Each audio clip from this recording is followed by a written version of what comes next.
child's entrance to primary school is definitely an emotional moment, not just for the child, but also parents. Okay, all kinds of emotions from excitement to anxiety, anticipation to worry, overwhelm us parents, especially if it is the first time we are going through this. Our next speaker will be sharing her experiences as a beginning parent to a child going to madrasah. Madam Hanisah Adam is a mother to 3 young children. Her firstborn is currently a primary school student in madrasah. Madam Hanisah developed interesting and engaging ways to encourage her young children to read Al-Quran through storytelling and fun-based activities. Madam Hanisah, who went through a difficult period in her life, found solace through Al-Quran and hopes to spread the shifa, healing that Allah has given her to the rest of the community. As a certified ARS Quran teacher, she takes pride in being able to spread the joy of teaching the Quran and dramatizing Quran stories with the aim of developing strong Muslim families built on the foundations of Al-Quran. Madam Hanisah is a founder of Salwa Circle, whose mission is to help families fall in love with the Quran and be truly happy. Let us welcome Madam Hanisah to the panel. Madam Hanisah, please. Bismillahirrahmanirrahim. Assalamualaikum warahmatullahi wabarakatuh. Thank you, Yaa Bunayya. Thank you, everyone who took your time to be with us today. Inshallah ta'ala, I'll be sharing my daily routines on what I'm currently doing with my madrasah child and the ones and my second child who will be entering the madrasah next year, inshallah. And also I'll be sharing some past mistakes that I did, which I wish I had known before my child enters madrasah, inshallah. All right, as we all know, madrasah students have to juggle with more subjects than the secular schools, right? So with that case, the madrasah students will have a longer school timing, will end school later than the normal secular schools. So and for my child, she ends at 3 p.m. and it will differ for different madrasas. Okay, so I'll just take my personal experience. Okay, so my child ends at 3 p.m. and I will fetch her and we will reach home at 3:30. And this was because we took her out from transport. When she used to take transport, she will reach at 4:30 p.m. Okay, so our daily routine when she comes back home from school is that I'll let her rest. Right, it's important to rest. And when she rests, I make sure she eat her snacks. I let her read some books or play with the siblings, and then after that she will bathe. And if she feels very tired, she will nap. But when it's time for Asar, I will just wake her up for Asar, and she will, after Asar, she will just do her homework, or if there's no homework, maybe a bit of revision. But most of the time, she will just nap. Okay, when she was in primary 1, she was really tired because she was just adjusting to the new routine. But however, inshallah ta'ala, your child will get used to it. Okay, they will nap lesser, inshallah. Okay, so so this is what happened when she was in primary 1. Okay, just to make everyone very clear on the routine, on our daily routine. Okay, so once she wakes up from her nap, we have dinner at 6 p.m. And 6 p.m. by then at 7 p.m. there's little time to do anything because it's already Maghrib and we have to get ready for Maghrib. And after Maghrib, my family, I insist on Quran time. We memorize the Quran and we read the Quran as a family. Okay, and after that, time passes very fast and it will be Isha already. And after Isha, what do? You have to sleep because the next day you have to wake up early because madrasah is not located in our neighborhood, in our neighborhood, right? So it will take you have to wake up earlier than usual and you have to get ready earlier than the normal secular school, right? Because the journey takes a lot of time. So yeah, after Isha, we there is sleep. We sometimes I will just, not sometimes, but most of the time, we read a book before we sleep. Then after that, the day has ended. So there is really little or no time for revisions. Okay, and our weekends will be used to do some catch up on revision. But most of the time, we always go out for family time because to me, it's important to have fun as a family. So sometimes most of the revisions is only done a week or two before exams. Oops, sorry. Well, that's the reality of my family. We have very little or no time at all for revisions during the weekdays. But of course, revisions is very important. Like Madam Hadi just said, you have to slot in some revision time, and just 30 minutes of revision will do. And that is what I do for my primary three child right now. And that is one of the mistakes that I'm going to tell you about right now. Okay, I'm coming from a secular background. At first, I was clueless. I was really clueless. What is madrasah? Why?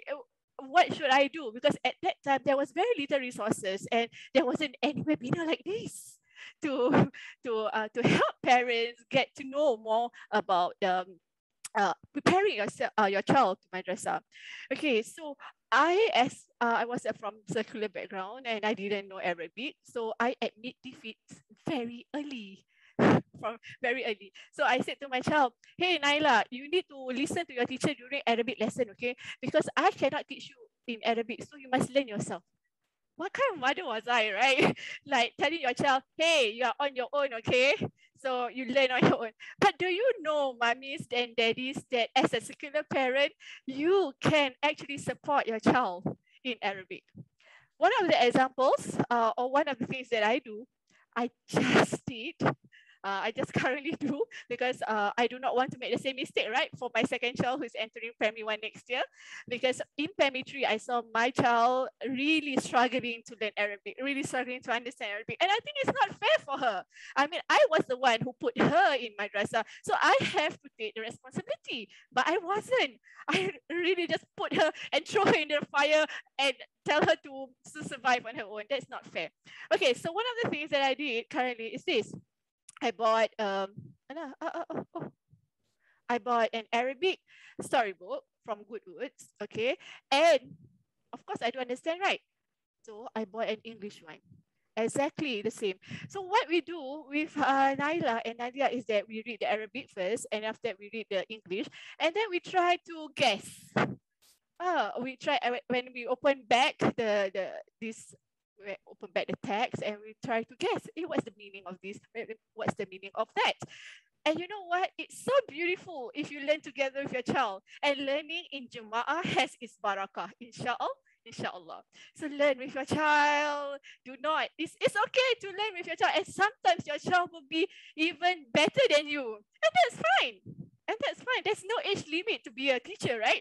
Even your child can be a teacher. And now, because my primary 3 child is already learning Arabic and is, mashallah, alhamdulillah, I find that she's good in grasping the Arabic context, Arabic, I don't know what is it called, Arabic.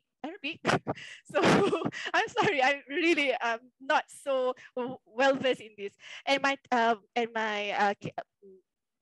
second child is attending to Faha at that time, and they had Arabic lessons. So and they were conversing in Arabic. And I was there clueless, like, what are you talking? You know, but you just play around with them, you know. So it's okay. And that is one important aspect of Arabic. Learning language like English and Malay is the same. You have to listen, you have to converse, you have to read, and you have to write. Okay, this is very basic things that you need to pick up languages. And how to listen to Arabic is by playing Arabic videos, Arabic cartoons. There's a lot online. And do you know, I do not know whether you have ever heard of Arabic Anonymous. I think they are one of the IG handles that you need to follow if you are preparing and you want to help your child in the Arabic matters, because they have a lot of good Arabic books and Arabic assessments to support your child. And don't forget to buy one copy for your own too, for your own revision, for your own practice. Okay, it's not fair for just for the child to learn, but it's you have to learn too. Okay, so it's just build something fun, because it is very, my child find it very fun that to see that I'm struggling in my studies. Okay, or we like, what is this? Can you tell me, Naila, what is this? What is this? She likes it. She likes it to know more than me. She likes being the teacher to her own mother. So it's very fun. So like I said, learning in Juma'ah has its barakah, inshallah. And do not worry, mummies. Do not worry, daddies. Do not worry, parents. Inshallah. I shouldn't judge. They're all here are mummies. Don't worry, parents. If do not be, yes, it will be overwhelming. But my experience being a parent to a madrasah student, madrasah child, is that there will be a community of supportive parents who keep sharing resources and who keeps reminding you what to do, what is the test date, when is the exam date, when is spelling, where to get resources from, when to do art also. They keep on reminding you until you cannot even forget. But however, do not ever be afraid or shy to ask for help. And there's nothing wrong with asking or receiving help, right? So ask for help, especially for us. We are from secular. We do not know. The life in madrasah, right? So it's always good to ask for help, and most importantly, parents to learn to let go.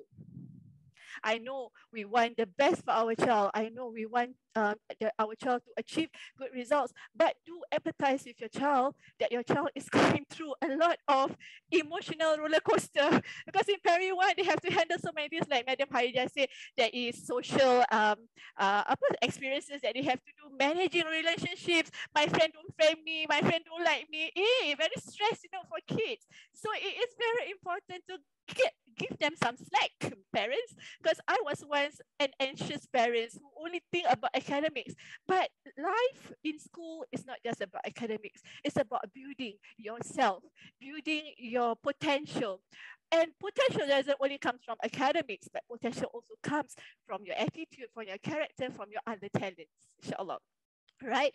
And I missed one point, okay, because I thought that in madrasah everything will be guided, right? But I got a feedback from a PSG, a parent support group mom, that when they were helping children, the girls in the toilet to take wudu, some children still do not know how to take wudu, and one child was crying because she do not know how to pray salah. Okay, so parents of secular background, please do not take for granted that the school will manage everything. Yes, there will be teachers there, but there are 30, 60 over students to jaga, to handle. So I don't think it's fair to just let your child enter madrasah without knowing the basics of wudu and to pray salah. And this is a real fact. Sorry, I have to just bring it up, but yes, parents, maybe you can start now to just supervise how your child take the wudu and supervise how your child recite their salah. Okay. I think I've covered most of it. So I make dua that your child will enjoy their learning journey in madrasah, and I make dua to you parents that you become a happy parent. Thank you so much. Thank you, Madam Hanisah, for sharing these useful